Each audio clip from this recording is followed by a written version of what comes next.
a week.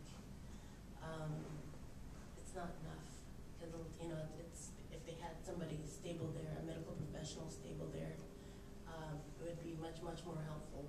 Also, somebody from the mental health service agencies, such as Anchorage Community Mental Health, to be stationed at Brother Francis Shelter. This is my research, and I want to thank Dr. Ann Jackie for assisting me in so many levels.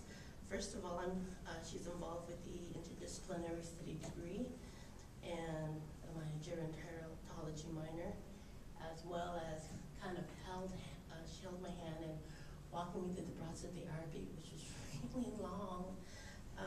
So thank you. I want to thank Dr. Judy Owens-Manley. She's been there since, for a long time. She hired me once upon a time, and working for the Center for Community Engagement and Learning. She was very instrumental in the civic engagement certificate program, and also the Engaged Student Liaison, where I work on issues on poverty. Specifically, I've been working on issues of homelessness and food insecurity. And I gotta thank my classmates, thank you, because this class has been a dynamic and wonderfully interaction, and it was a wonderful learning opportunity. The synergism was very wonderful, and I got a lot from hanging out and talking with you guys, so thank you. And I gotta thank Catholic Social Services, specifically Susan Bomolowski,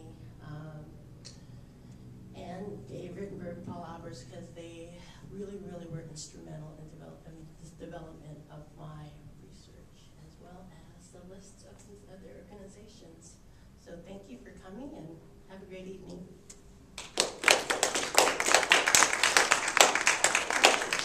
Have any questions? Oh, pardon me.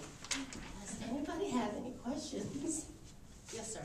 Did you find out by just what's the main cause of homelessness in Anchorage? You know what? It's very complex. I had that list up there, and it's on a case-by-case basis, but there's a lot of things related to homelessness, such as trauma that happens during childhood.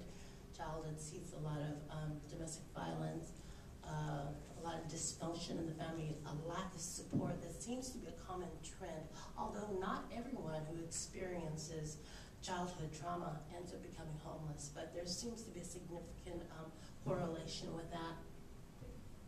I have a question. What were you really trying to find out about the Brother Francis Shelter? Well, I really wanted to find out where some of the individuals that come there, their needs are beyond the scope of the shelter's ability to provide service. So I pointed out those two incidents. Those are just two incidents. The shelter was designed to provide a temporary emergency shelter. It's not a medical center. It's not a mental health center. It's specifically for that. However, the dynamics with homelessness seems to be very convoluted, it's very broad. People who come to the shelter have these other needs. The shelter is just not the place for them. So what's the answer? And it's very broad. My focus on for my project was looking at what can we do with those places like, or the individuals like the ones that are needing recovery, that need medical attention, those kind of things. I'm going to assume that later as the project evolves, the study evolves, it's going to be so much more. But like again, I haven't quite finished the whole entire process, but I'm very interested and very excited about the outcome. Yes. I kind of have a two-part, well, two different questions. First being that, is there anything going to be implemented in the study or working towards the future for, like you said, children that do have dysfunctional families or issues like that, where they can start making outreach programs or anything like that? So hopefully in the future it can prevent those children or whatever the circumstance from becoming homeless. And then the next one, sorry, the kind of long questions. The next one is there a rehabilitation center or a stepping stone, like low-income housing for these people, or ways that they can get jobs just to step up to the next level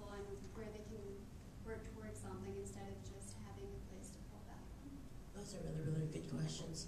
So addressing the first part, the shelter probably would not be the place where they avenue this kind of help for children. It'd probably be some other agency that directly works with families and children.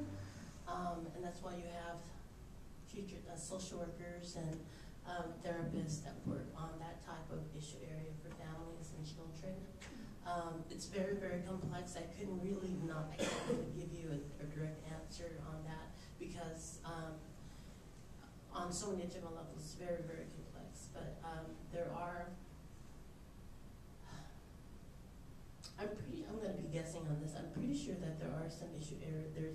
There's people, professionals out there that work on those issues to help families heal on a broad, psychologists and family therapists, et cetera, like I said. And the second piece you're mentioning, like, is there some place where they can get rehabilitation, et cetera. There is a network of support that does exist.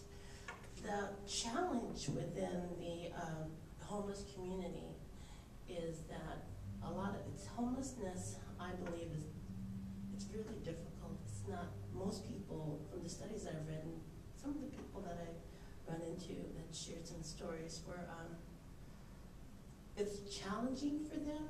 They want to just make it to the end of the day. They want to get the shelter, they want to get the food, and if they can get that, they're okay. Now, there's some other issues that's happening out there as well, but nobody wants to be homeless. Now, the idea that they don't, well, why don't they get out of it? To get, at the end of the day, to get your basic needs met, it's tough enough.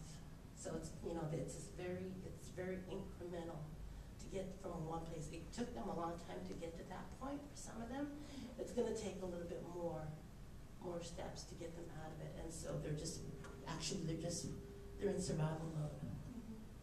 And I'm not trying to make it sorry, and that's probably not the case for all of them, but there's a large portion that seems to be in that mode. Yes? So, Rose, did you say that you're kind of done with all the interviews you're going to do, but now you're still doing more analysis? No, I have. I finished the caseworkers interviews, and I've got to Still do the supervisors? yes, I've got to transcribe that. But there are the supervisors that I But you're need still to going to interview. finish it? Yes. Good. And then I was curious, you made me think of another question, which is, there's so many families that are homeless now, so many homeless children. I wonder if homeless children are more likely to be homeless as adults. Did you see anything There about is, that? yes, there is this, well, there's part of one of the studies I read was if both parents experience trauma, the likelihood that their child will experience the same trauma is very, very great. And again, back on the dysfunction, not everyone ends up homeless who grew up home, had experience of homelessness. However, those kind of profound types of homelessness where it's very, along with this combination of dysfunction, domestic violence, sexual abuse, it seems to be a trend in many of these individuals that are homeless now. There seems to be a common trend that is among these types of individuals and that are homeless. There seems to be something that's happening in these types of dynamics. Any more questions? Thank you for that question, by the way.